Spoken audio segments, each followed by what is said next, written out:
अध्यक्ष महोदय, आज सभागृहामध्ये भारतीय क्रिकेट संघाचे अभिनंदन करताना मला अतिशय आनंद होतो आहे आणि अभिमान देखील वाटतोय। भारतीय क्रिकेट संघाने 2026च्या T20 विश्वचषक स्पर्धेत शानदार कामगिरी करत अंतिम सामन्यामध्ये न्यूझीलंड संघाचा पराभव केला आणि 96 धावांनी विजय मिळवला। या विजयासह भारताने तिसऱ्यांदा T20 विश्वचषक जिंकला। 3 वेळा T20 विश्वचषक जिंकणारा पहिला देश हा आपला भारत झालेला आहे।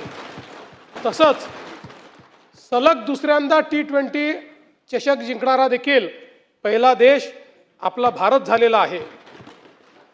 जगातल्या सर्वात मोठ्या अशा अहमदाबाद येथील नरेंद्र मोदी स्टेडियमवर जो अंतिम सामना झाला त्यात भारताने 20 षटकांमध्ये 5 बाद 255 धावांचा विक्रमी डोंगर हा त्या ठिकाणी उभा केला। T20 विश्वचषकाच्या अंतिम सामन्यातला आजपर्यंतचा हा सर्वाधिक स्कोर आहे, हे देखील अत्यंत महत्त्वाचं आहे।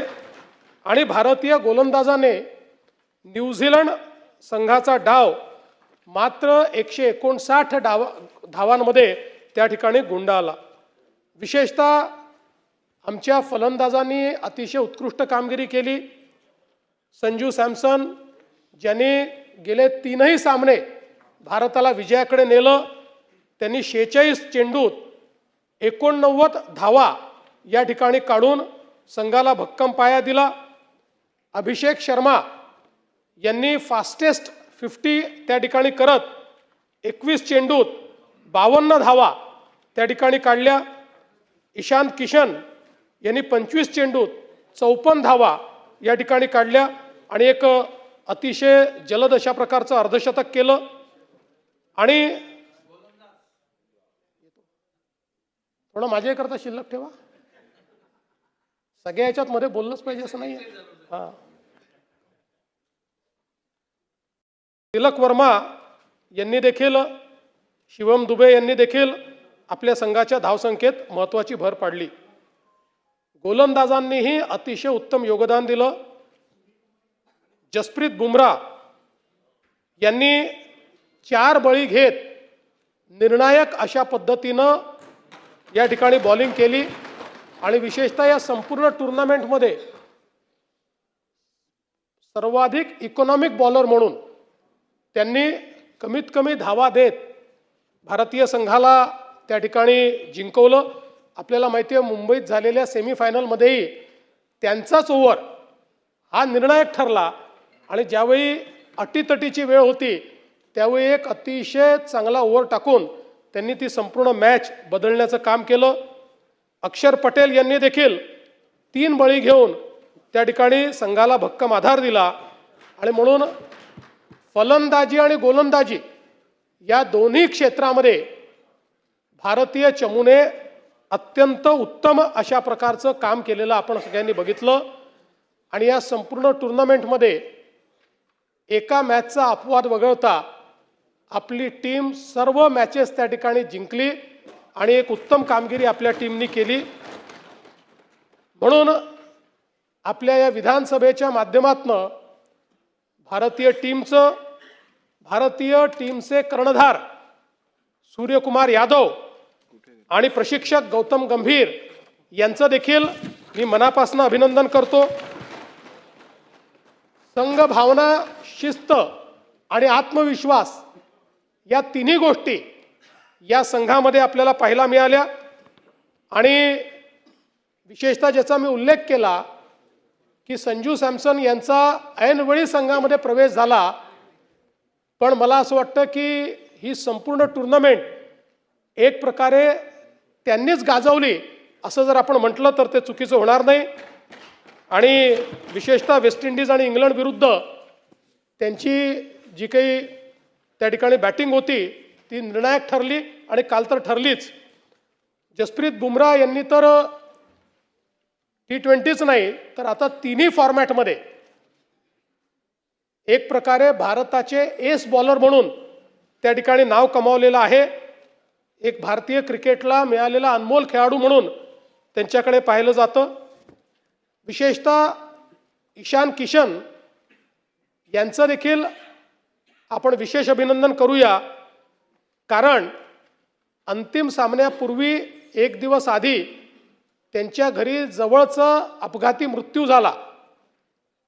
अशाही परिस्थितीमध्ये वैयक्तिक दुःख बाजूला ठेवून अत्यंत ताकदीनं ते मैदानात उतरले आणि आपल्या विजयाकडे त्यांनी आपल्याला नेलं.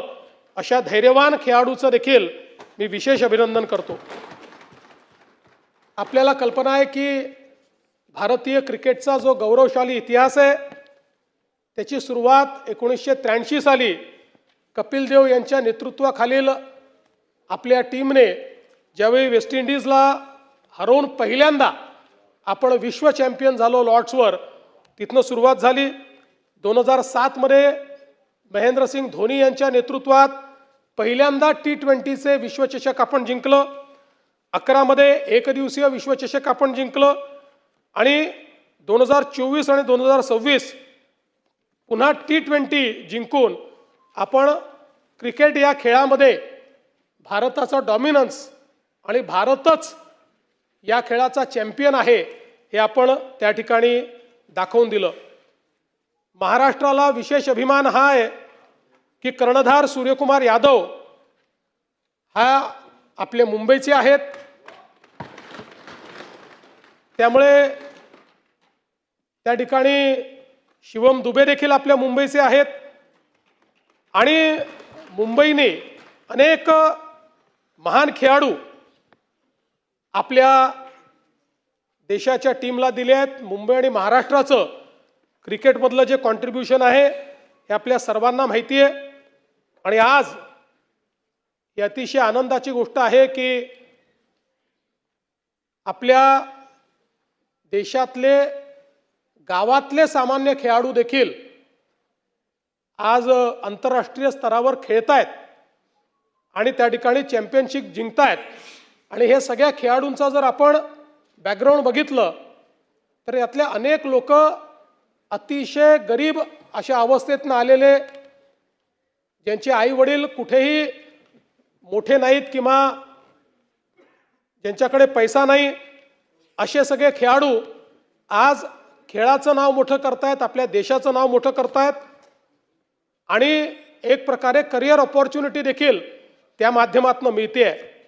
आणि म्हणून ICC असेल, BCCI असेल, या सगळ्यांचं मी अतिशय मनापासून अभिनंदन करतो आणि या सभागृहाच्या वतीने हा अभिनंदनाचा प्रस्ताव पास करून त्याची एक प्रत ही आपल्या भारतीय टीमला पाठवावी अशी विनंती माननीय अध्यक्ष महोदय मी आपल्याला करतो. अभिनंदन पर प्रस्ताव सभागृहाने सर्वानुमतीने संमत केला आहे.